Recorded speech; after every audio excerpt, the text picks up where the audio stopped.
اور یہ وہ کتاب ہے دنیا میں کتنے سے کتنا بڑا کوئی فقیہ کیوں نہ ہو، کوئی علم کا دریا کیوں نہ ہو، کوئی خود کو علم کا سمندر کیوں نہ سمجھنے والا ہو، کوئی بڑے سے بڑا فقیہ کیوں نہ ہو، کوئی بڑے سے بڑا محدث کیوں نہ ہو، وہ کتاب اگر لکھ دے تو لکھنے کے بعد یہ کہنے کی اس کے اندر جرت نہیں کہ اس کتاب کے اندر کوئی شک ہی نہیں ہے، بلکہ لکھنے والا کوئی بھی ہو، اگر کوئی فقیہ کتاب لکھتا ہے، کوئی محدث کتاب لکھتا ہے، کوئی مفسر کتاب لکھتا ہے، کوئی امام کتاب لکھتا ہے، کوئی خطیب کتاب لکھتا ہے، کوئی ادیب کتاب لکھتا ہے، تو وہ یہ ضرور لکھتا ہے اگر اس کتاب کے اندر کوئی کمی بیشی ہو گئی ہے تو اس سے ہمیں ضرور آگاہ کیا جائے، کوئی کمی بیشی رہ گئی ہے تو اللہ ہمیں اس سے معاف کرے، درگزر کرے۔ کوئی بندہ یہ نہیں کہہ سکتا میری کتاب حتمی کتاب ہے، میری کتاب کے اندر کوئی غلطی موجود نہیں۔ دنیا کے اندر کوئی بھی شخص یہ بات کہنے کی جرت اور سکت نہیں رکھتا، لیکن ایک کتاب ہے جس میں شک نہیں ہے، جس میں شبہ نہیں ہے، جس میں غلطی نہیں ہے، اور وہ کتاب مالک حقیقی کی کتاب قرآن مجید ہے، عرش والے خدا کی کتاب قرآن مجید فرقان حمید ہے۔ اس لیے عرش والے خدا نے اپنی اس عظیم الشان کتاب کی ابتدا کے اندر سورۃ البقرہ کے اندر بیان فرما دیا ذالک الکتاب لا ریب فیہ، اور اس کتاب میں کسی طرح کا کوئی شک اور شبہ نہیں ہے، ہر عیب سے پاک، ہر نقص سے پاک، ہر غلطی سے پاک اور صاف یہ کتاب ہے، یہ اللہ کا وہ کلام ہے۔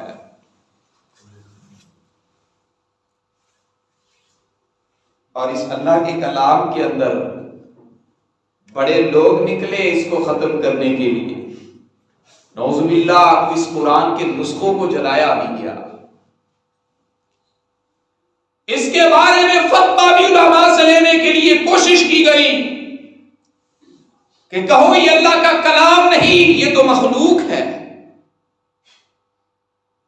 لیکن امام احمد بن حنبل رحمۃ اللہ علیہ ڈٹ جاتے ہیں، کہا نہیں یہ اللہ کا کلام ہے، مارا جاتا ہے، زد و کوب کیا جاتا ہے، قید و بند کیا جاتا ہے، کوڑے برسائے جاتے ہیں، جسم سے لہو نکل رہا ہے، لیکن صدا کیا بلند کرتے ہیں، جتنا مرضی مارنا ہے مار لو، لیکن یہ اللہ کا کلام ہے، اس سے میں انکار نہیں کر سکتا۔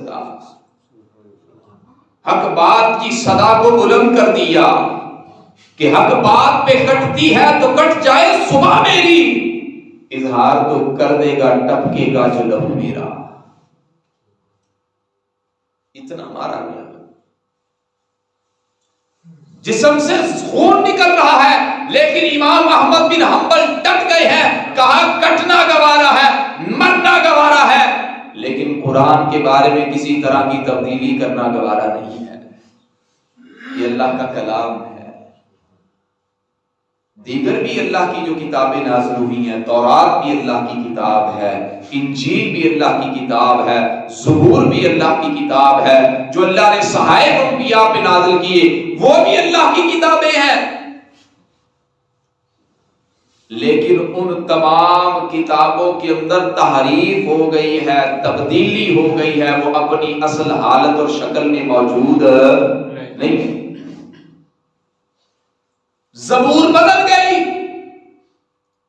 تورات بدل گئی، انجیل بدل گئی، اگر کوئی کتاب نہیں بدل سکی تو وہ قرآن نہیں بدل سکا، کوئی بندہ اس کے ایک زیر اور زبر میں فرق نہیں ڈال سکا۔ یہ وہ کتاب ہے جس کی حفاظت کا ذمہ میں نے نہیں لیا، آپ نے نہیں لیا. یہ وہ عظیم الشان کتاب ہے جس کی حفاظت کا ذمہ خود عرش والے خدا نے لیا ہے. اِنَّا نَحْنُ نَزَّلْنَا الذِّكْرَ وَإِنَّا لَهُ لَحَافِظُونَ. رب نے لوگوں کے سینوں کے اندر اس کتاب کو محفوظ کر دیا ہے. ساری کائنات مل جائے اس قرآن کی زیر اور زبر میں بھی فرق ڈالنا چاہے تو اللہ کے فضل و کرم سے ڈال سکتی نہیں.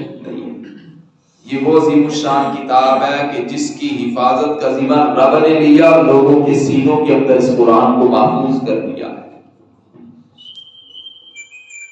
یہ وہ عظیم الشان کتاب ہے, یہ وہ اللہ کا کلام ہے.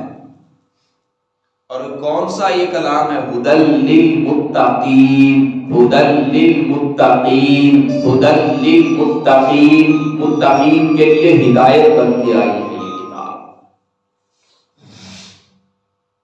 ان ھذا القرآن یہدی للتی ہی اقوم ویبشر المؤمنین. ان ھذا القرآن یہدی للتی ہی اقوم.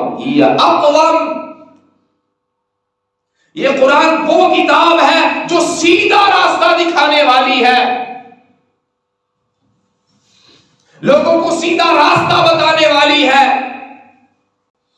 یہ وہ کتاب ہے جو لوگوں کو اندھیروں سے نکال کر روشنی سے آشنا کرنے والی ہے. یہ وہ دستور ہے, یہ وہ قانون ہے کہ اگر اس کو جس گھر میں, جس ملک میں نافذ کر دیا جائے وہ کبھی بھی ناکام نہیں ہو سکتا.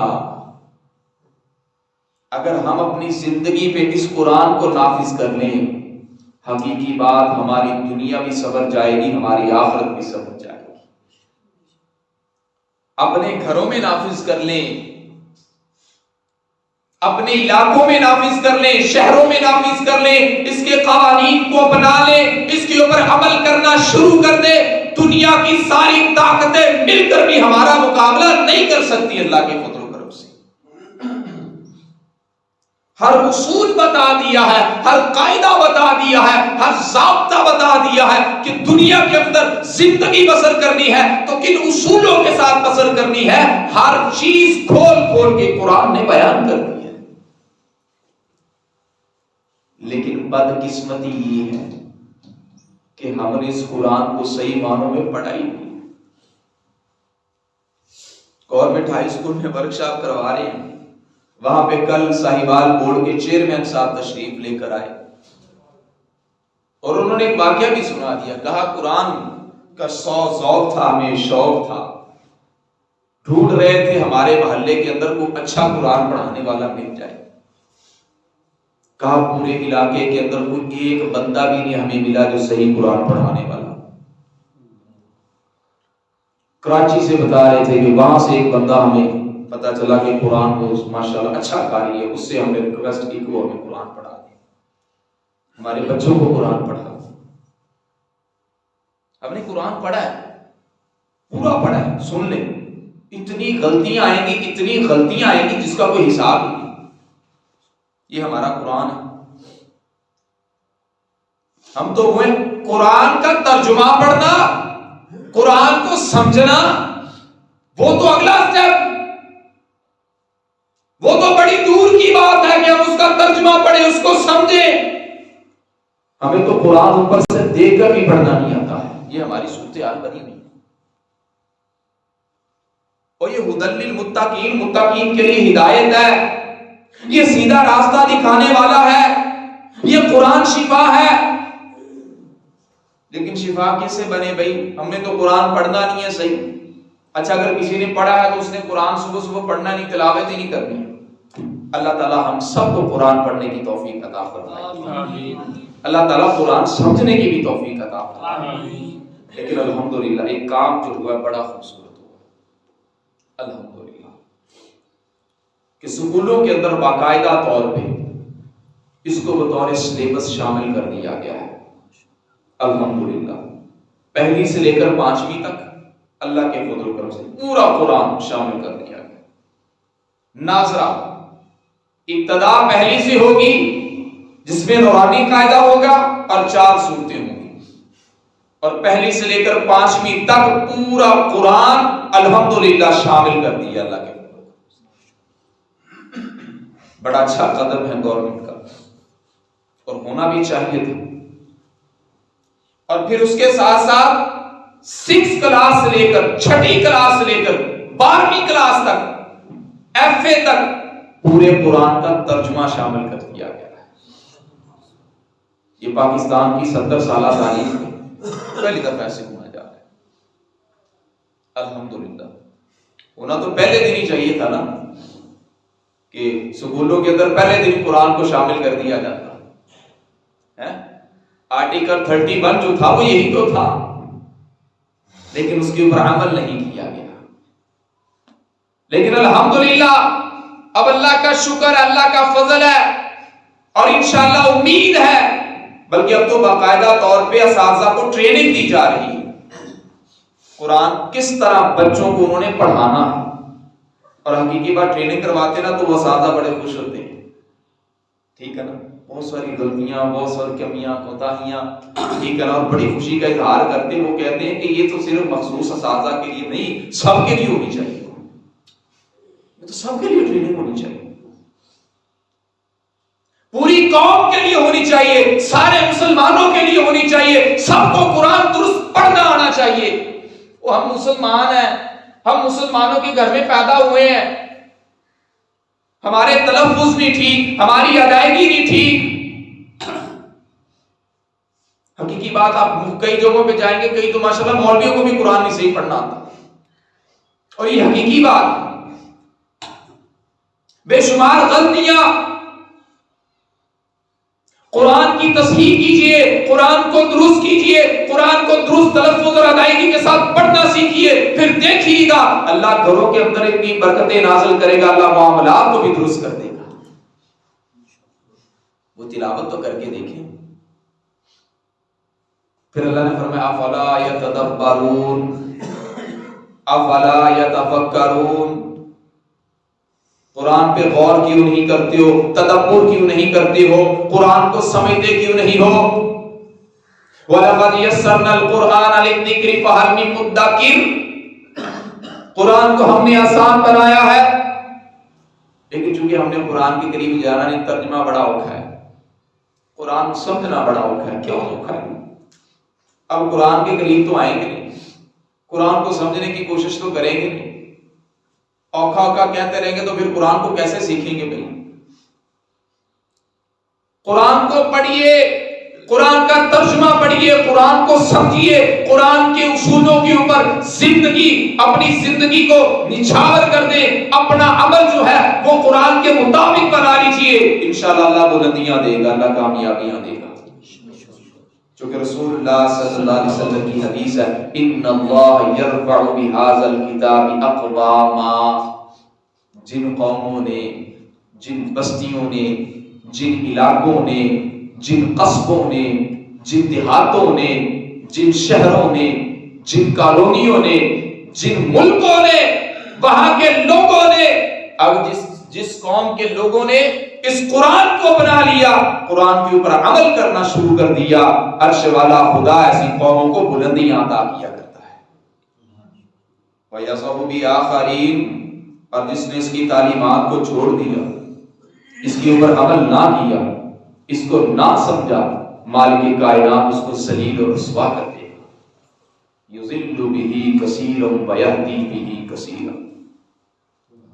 عمل کریں گے تو کامیابیاں، عمل نہ کریں گے تو گمراہ ہو جائیں گے، بھٹک جائیں گے، راہ راست سے ہٹ جائیں گے۔ قرآن کو سیکھو، قرآن کو سمجھو۔ الحمدللہ یہ بہت احسن قدم ہے جو کہ الحمدللہ اٹھایا گیا ہمارے عظیم الشان پاکستان کے اندر، ہمارے اس ملک کے اندر، جو ہماری جان ہے، اس ملک کے اندر الحمدللہ سکولوں کے اندر ناظرے کو مکمل طور پہ قرآن کا ناظرہ شامل کیا گیا اور پورے قرآن کا ترجمہ شامل کیا گیا اللہ کے فضل سے۔ اور انشاءاللہ ہم نے بھی کوشش کرنی ہے، ہم بھی ترجمہ سیکھ لیں، ہم بھی کچھ سمجھ لیں، کیونکہ قرآن بڑی عظیم کتاب ہے۔ ہدی للمتقین، متقین کے لیے ہدایت ہے، ہمارے لیے روشنی بن کے آئی ہے، یہ شمع ہے، یہ نور ہے، یہ راستہ دکھانے والی کتاب ہے۔ پیغمبر مصطفیٰ صلی اللہ علیہ وسلم کے قلب اطہر پہ نازل ہوئی یہ کتاب قرآن اتر کر ہرا سے سوئے قوم آیا اور ایک نسخہ کیمیا ساتھ لایا، مسے خام کو جس نے کندن بنایا، کھرا اور کھوٹا الگ کر دکھایا، وہ بجلی کا کڑکا تھا یا صوت ہادی، عرب کی زمین جس نے ساری ہلا دی۔